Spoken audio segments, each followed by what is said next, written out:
Hey guys, I'm Rahul Chaudhary.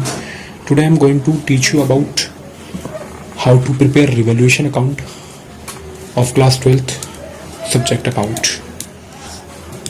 So revaluation account क्या होता है? रिवैल्यूएशन देखो नाम से ही क्लियर है, रिवैल्यूएट करना है ना। रिवैल्यूएट का मतलब क्या होता है? रिवैल्यूएशन कि उसको वापस से हम वैल्यूएशन कर रहे हैं, मतलब जो भी असेट्स एंड लायबिलिटी फर्म के ओल्ड बैलेंस शीट में थी, जो फर्म के ओल्ड बुक्स ऑफ अकाउंट में थी, हम उसको वापस से रिवैल्यूएट करेंगे। रिवैल्यूएट करके ये पता लगाएंगे कि वो असेट्स एंड लायबिलिटी की वैल्यू इंक्रीज हुई या डिक्रीज हुई।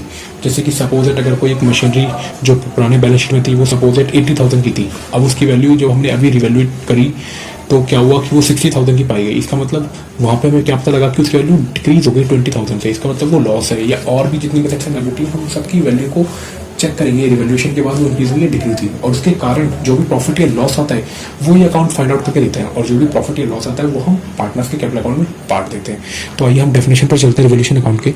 सो रिवैल्यूएशन अकाउंट क्या है? An account which is prepared to record the net changes in the value of assets and liability, basically ठीक है, value of assets and liability at the time of reconstitution of the partnership firm। At the time of reconstruction of partnership, reconstruction का मतलब कि जब कोई आपके partnership agreement में कुछ चेंज आए उस टाइम हम रिवैल्यूएशन अकाउंट बनाते हैं। तो बेसिकली क्या है? एक अकाउंट, ऐसा अकाउंट विच इज प्रिपेयर्ड जो कि हम बनाते हैं to record the net changes. क्या रिकॉर्ड करने के लिए? Net changes in the value of assets and liability, कि असेट्स और लायबिलिटी की वैल्यू में जो भी नेट चेंजेस आए, जैसे मैंने कहा ना 80,000 से 60,000 हो गया, तो 20,000 का नेट चेंज आया, वो 20,000 हमारा लॉस है तो वो हम अकाउंट में दिखाएंगे। तो उसी नेट चेंजेस को रिकॉर्ड करते हुए हम अकाउंट प्रिपेयर करते हैं और पता लगाते हैं कि प्रॉफिट हुआ या लॉस हुआ। ठीक है, अब रिवैल्यूएशन अकाउंट होता क्या है? सो रिवैल्यूएशन अकाउंट बेसिकली हमारा एक नॉमिनल नेचर का अकाउंट है। ठीक है, नॉमिनल नेचर का मतलब क्या होता है कि बेसिकली जितने भी प्रॉफिट और गेन्स है वो आपके क्रेडिट साइड जाएंगे अकाउंट में, और जितने भी आपके लॉसेज एंड एक्सपेंसेस है वो आपके अकाउंट में डेबिट साइड जाएंगी।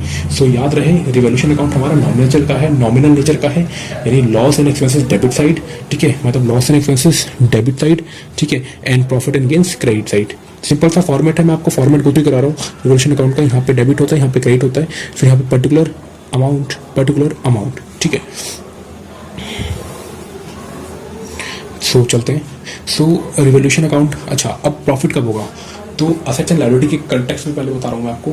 तो बेसिकली असेट्स में प्रॉफिट कब होगा? जब हमारी असेट्स इंक्रीज होगी। तो जब हमारी असेट्स इंक्रीज होगी तो प्रॉफिट, और प्रॉफिट है तो हमें पता है रिवैल्यूएशन अकाउंट नॉमिनल नेचर का अकाउंट, तो प्रॉफिट तो क्रेडिट साइड ही आता है।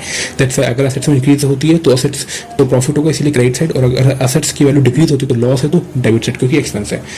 ठीक उल्टा लायबिलिटी में होता है, अगर लायबिलिटी आपकी इंक्रीज होगी तो लॉस होगा, क्योंकि कर्जा बढ़ रहा है तो लॉस है तो बेसिकली डेबिट साइड होगा। ठीक है, और अगर कर्जा कम हो रहा है, लायबिलिटी कम हो रही है तो बेसिकली प्रॉफिट है तो क्रेडिट साइड आएगा। ठीक है, उसके बाद है अनरिकॉर्डेड असेट्स। अनरिकॉर्डेड असेट्स क्या होता है? एक ऐसे असेट जो हमने रिकॉर्ड नहीं कर रखी थी अपने बुक्स ऑफ अकाउंट में, लेकिन अब हमें पता लगा कि वो हमारे पास वो असेट्स है तो हम उसको रिकॉर्ड कर रहे हैं, तो it is a kind of a profit. अगर हम हाइपोथेटिकली सोचे तो वो काइंड ऑफ प्रॉफिट है हमारे लिए। मतलब कोई आपका सपोज कोई आपका गोडाउन था, आपके गोडाउन में कोई असेट्स रखी हुई थी, लेकिन आपने कभी उसको रिकॉर्ड नहीं करी, आपको पता नहीं था, लेकिन एकदम से जब आपने रिवैल्यूएशन करी तो आपको पता लगा कि ये असेट्स भी लाई कर रही है हमारे गोडाउन में, तो वो एकदम से आपके माइंड ऑफ कॉन्टेक्स्ट में तो थी नहीं, लेकिन फिर भी हमने एक बार देखा तो हमें पता लगा कि वो असेट्स अभी भी हमारे गोडाउन में लाई कर रही है, तो बेसिकली वो काइंड ऑफ हमारे लिए प्रॉफिट है। इसीलिए अनरिकॉर्डेड असेट्स हमारे लिए क्या होती है? प्रॉफिट होती है, क्योंकि वो रिकॉर्ड हमने नहीं कर रखा था, उसको हमने अब रिकॉर्ड करें तो हमारे लिए प्रॉफिट है। ठीक है, तो अनरिकॉर्डेड असेट्स बेसिकली प्रॉफिट होते हैं। ऐसे अगर कोई अनरिकॉर्डेड लायबिलिटी होगी तो ठीक इसका उल्टा है, वो लॉस होता है हमारे लिए, कि हमें पता नहीं था कि किसी को पैसे देने वगैरह है और हमारे ऊपर कर्जा है और आप एकदम से हमें देने पड़ रहे हैं, तो वो काइंड ऑफ लॉस है,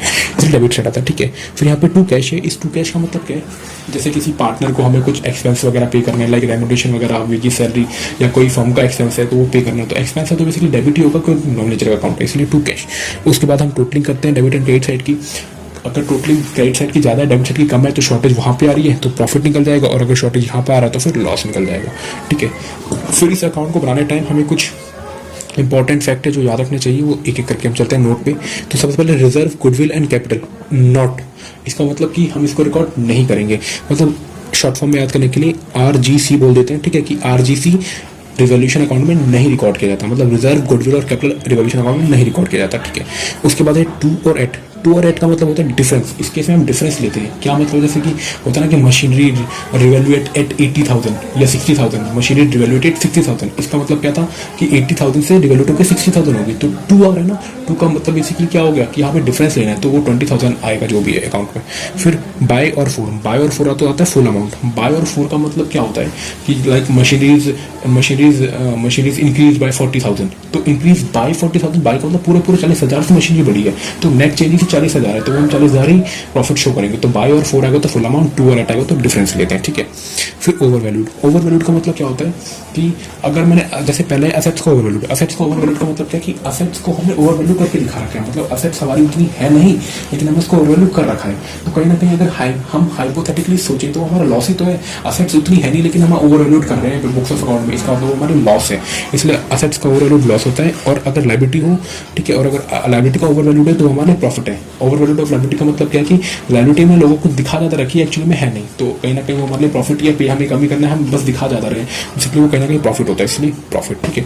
अगर अंडर वैल्यूड ऑफ एसेट्स का मतलब क्या है कि हमने एसेट की वैल्यू कम दिखा रखी है, मतलब एसेट्स है तो हमारे पास ज्यादा लेकिन हमने दिखा कम रखी है, रिकॉर्ड कम कर रखा है, इसका मतलब कहीं ना कहीं वो हाइपोथेटिकली हमारे लिए प्रॉफिट है, और ठीक इसका लायबिलिटी का उल्टा वो हमारे लॉस हो जाएगा, ठीक है।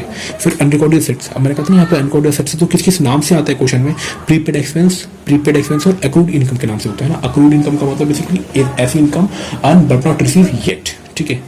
और अनरिकॉर्डेड लायबिलिटी किस किस नाम से आती है, outstanding expense, outstanding claims, advance income, इन नाम से आती है, ठीक है।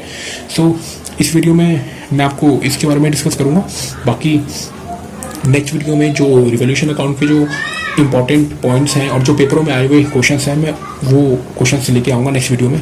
सो होपफुली आपको वीडियो समझ में आई होगी। So please like the video and subscribe the channel. Okay bye.